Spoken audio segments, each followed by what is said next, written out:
Sebelum kedatangan agama Islam, agama Hindu telah mula bertapak di Melayu Nusantara sejak abad ke-5 Masihi lagi. Selepas kemasukan Islam, masyarakat Melayu telah mula menganuti agama Islam, namun sesetengah adat dan kepercayaan dari agama Hindu masih diamalkan oleh masyarakat Melayu, khususnya di Tanah Melayu. Dalam adat istiadat perkahwinan masyarakat Melayu juga banyak dipengaruhi oleh adat istiadat budaya Hindu. Antara adat istiadat yang masih diamalkan oleh masyarakat Melayu semasa melangsungkan majlis perkahwinan adalah adat bertunang.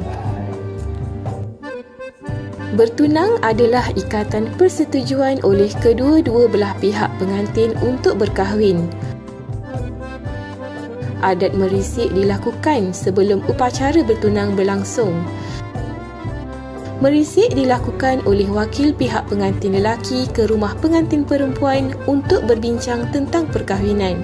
Jika persetujuan tercapai oleh kedua-dua pihak pengantin, cincin tanda akan diberikan kepada pihak pengantin perempuan.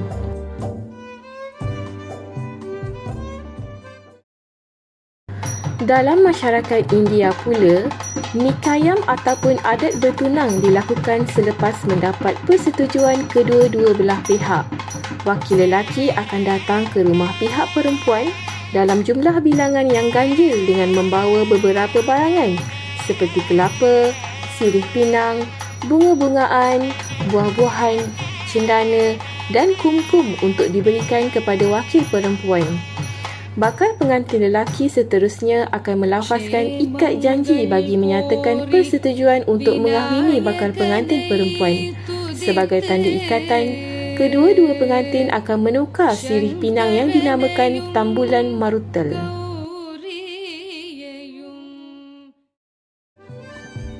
Upacara berinai biasanya dilakukan sebelum upacara akad nikah dan bersanding.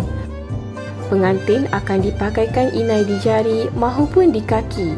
Inai juga turut dihias dengan pelbagai corak dan motif ukiran di tangan dan kaki. Adat berinai merupakan pelengkap kepada upacara perkahwinan di kalangan masyarakat Melayu mahupun India. Upacara mandi bunga dilakukan oleh bakal pengantin sebelum mereka melangsungkan upacara pernikahan. Mandi bunga merupakan salah satu amalan keagamaan masyarakat Hindu bertujuan untuk membersihkan diri dari elemen-elemen kejahatan seperti semangat jahat dan juga bagi membuang nasib malang si pengantin.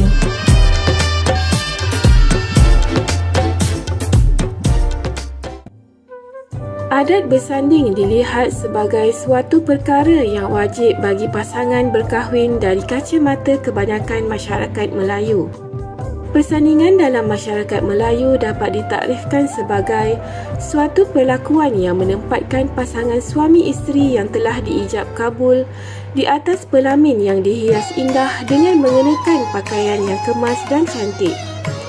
Tujuan diadakan adat persandingan adalah untuk diperlihatkan pasangan pengantin tersebut kepada masyarakat setempat. Persandingan menurut adat Hindu adalah bertujuan mengagung-agungkan Dewa Rama dan Dewi Sita dan dengan sebab inilah pengantin baru digelar sebagai Raja Sehari. Wang hantaran merupakan pemberian ikhlas pihak lelaki kepada wanita yang ingin dikahwini. Wang hantaran diberikan kepada pengantin perempuan sebagai lambang atau nilai harga diri seorang wanita itu. Berbeza bagi budaya perkahwinan India, wang hantaran atau dowry yang diamalkan adalah untuk menunjukkan status sosial mereka.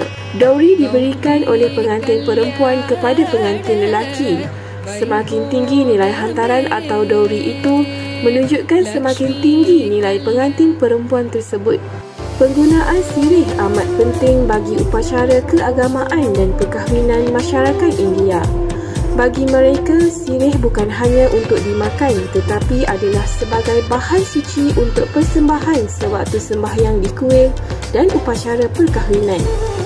Bagi masyarakat Melayu, sirih bukan sahaja dimakan tetapi menjadi simbol adat resam bagi upacara-upacara penting di dalam perkahwinan dan perubatan tradisional. Di dalam perkahwinan, sirih dipersembahkan dalam bentuk tepak sirih ataupun sirih junjung untuk dijadikan hantaran. Bagi masyarakat India, emas adalah sebarang perhiasan wajib yang perlu ada di dalam perkahwinan. Pakaian pengantin iaitu sari dihiasi dengan sulaman daripada emas ataupun perak. Pengantin perempuan juga dihiasi dengan perhiasan di kepala, anting-anting untuk hidung dan telinga, kalung, gelang dan cincin. Rambut juga dijalin dengan cantik dan dihias dengan bunga ataupun emas dan batu permata.